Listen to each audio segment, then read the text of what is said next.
Hello friends, welcome back to my YouTube channel. चलो friends, आ जाओ, आज एक छोटा सा इंटीग्रेशन का प्रॉब्लम सॉल्व करने वाले हैं जो तुम लोगों के सामने है। चलो फ्रेंड्स, देखते हैं इस प्रॉब्लम का सॉल्यूशन कैसे कर सकते हैं। थोड़ा सा कॉम्प्लिकेटेड है पर इसे कर देंगे।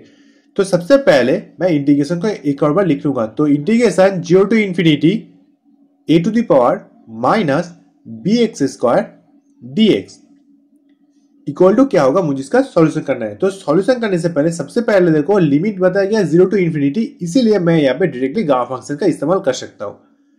तो गामा फंक्शन इक्वल टू हम क्या जानते हैं गामा फंक्शन के बारे में। तो उसका फंक्शन ये होता है कि gamma n equal to integration 0 to infinity e to the power minus x into x to the power n minus 1 into D x.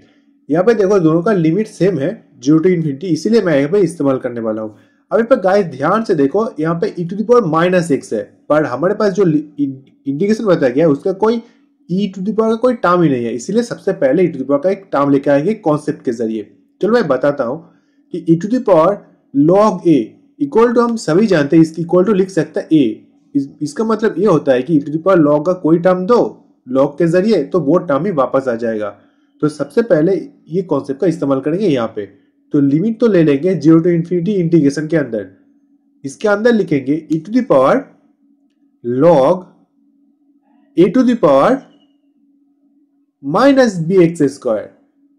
तो क्या आ जाएगा हमारे पास, मैंने बिल्कुल e to the power minus B x square को ही लिखा, बस एक थोड़ा सा टर्म को बस घुमा दिया यहाँ पे। इसी कॉन्सेप्ट की जरूरत है यहाँ पे।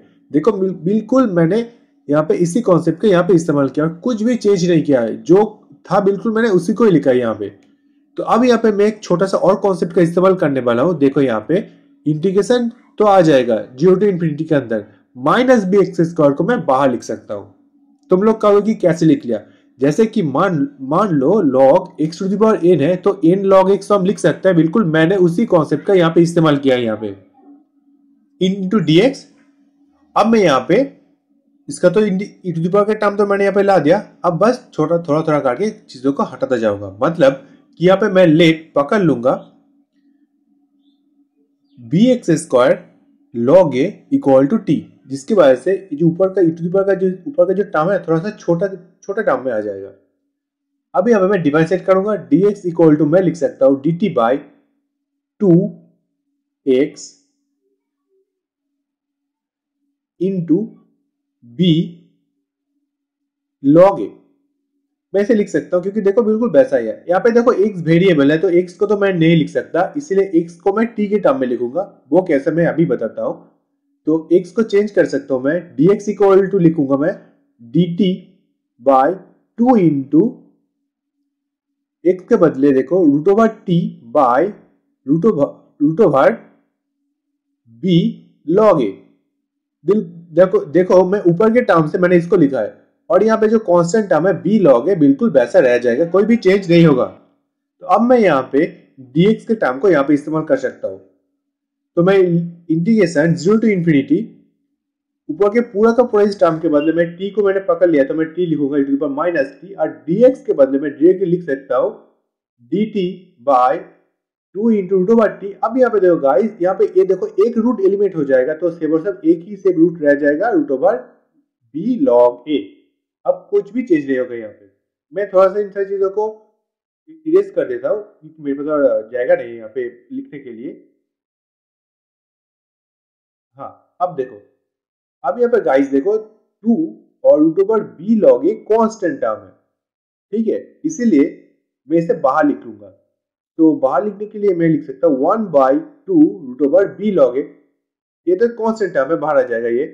अब इंटीग्रेशन के अंदर सिर्फ और सिर्फ रह जाएगा देखो integration 0 to infinity e to the power minus t into root over t तो नीचे है तो मैं इसे ऊपर लेके जा सकता हूँ d to the power minus half into d T.